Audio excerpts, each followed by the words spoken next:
ba daƙiƙin baƙin dabban jahili ba wai zai irin wannan fassarar ayan alqur'ani, fassarar gatari, fassarar diga, ka zo kana kwaso ayoyin alqur'ani da cebur kana watsa su a shara da sunan ilimi, kuma saboda cin amana wai a barka, a bar mutum irin wannan balidin wai a bar shi a wannan wajen wai yana karantarwa. Wallahi wannan cin amana ne, cin amana ne, cin amana ne, cin amana ne.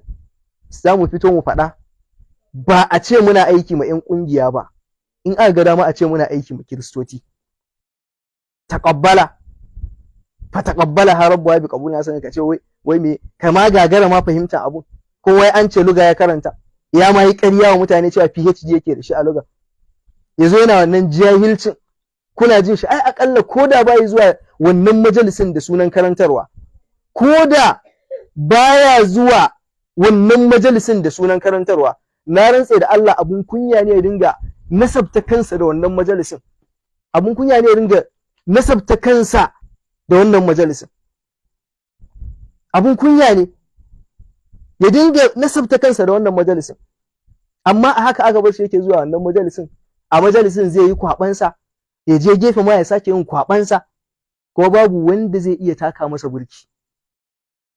Wallahi ku sani, tunda mun faɗa muku a ta ƙasa kun ƙi ku gyara, dole za mu bayyana bara'anmu da ku a duniya ta san halin da ake ciki. Dalili shine mutane suna jifanmu da maganganu kala-kala, ana jifanmu da maganganu kala-kala, kuma babu laifi mu fito mu kare kanmu, babu laifi mu fito mu kare kanmu, ba laifi mu fito mu kare kanmu. Don haka abubuwan da suke faruwa wallahi cin amana ne, cin amana ne in har aka bari suka ci gaba da faruwa, wallahi cin amana ne. Abin da zai tabbatar maka da wannan baƙin cin amana shine mutumin da ya san bayi da ido akan harkan addini, an zo an ce mutum yana kwaɓa ayoyin alƙur'ani, na rantse da Allah ayan da aka fito da shi yanzu, ake ta yaɗawa social media cewa ya fassara ayan ba daidai ba, na rantse da Allah akwai ire-iren su sun fi guda 100. Kuma in ƙarya nake, a je a nemo tafsiran da muka zauna ni da shi na ja masa baki. Dalilin fa da yasa na daina ja masa baki kenan, dalilin da yasa na daina ja masa baki kenan. Ai kun dai ji irin fassara, akwai su da yawa. Saboda ni na ta guje ma a ce wai ni ne dan dinga zuwa wai ina yanko bidiyoyinsa ina yaɗawa a social media ina wannan, ni na ta guje ma haka,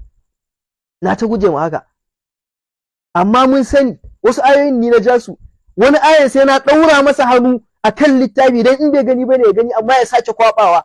Irin wannan mutumin ne da ka ɗauko shi kawo shi kujeran da Idris Abdulaziz ka ajiye shi wai da sunan yana karantarwa.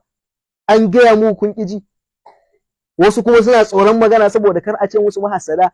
Ka daɗe baka ce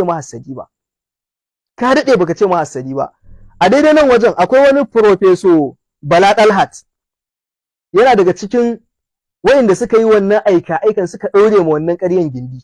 Na ambaci sunansa ne saboda idan tsoho bai ji kunyan hawa jaki ba, wallahi jaki ba zai ji kunyan buga tsoho a ƙasa ba. In har baka iya kama girman ka ba ka shigo bidiyo na ka zage ni, wallahi kai ma ka gagara, kai kaɗan wallahi a ce ba zan yi magana akan ka ba, kowane ne kai. Dan haka Professor Bala Dalhat ya shiga ya ce wa 'yan koran mahassada da sauransu. Yanzu da Allah, irin wa'innan mutanen da suke ɗaure ma ƙarya gindi, irin wannan profesa da suke ɗaure ma ƙarya gindi, me ya da ka yi da wannan mutumin a harkar addini? Me za ka yi da wannan mutumin a harkar addini? In jahili ne ku ajiye shi a gefe, je ta jahilcinsa ya ƙare abokansa. In kuma mai ilimi ne yake ganin ake irin wa'innan abubuwan kuma yake ɗaure ma abin gindi, to yana da mummunan manufa akan majalisin.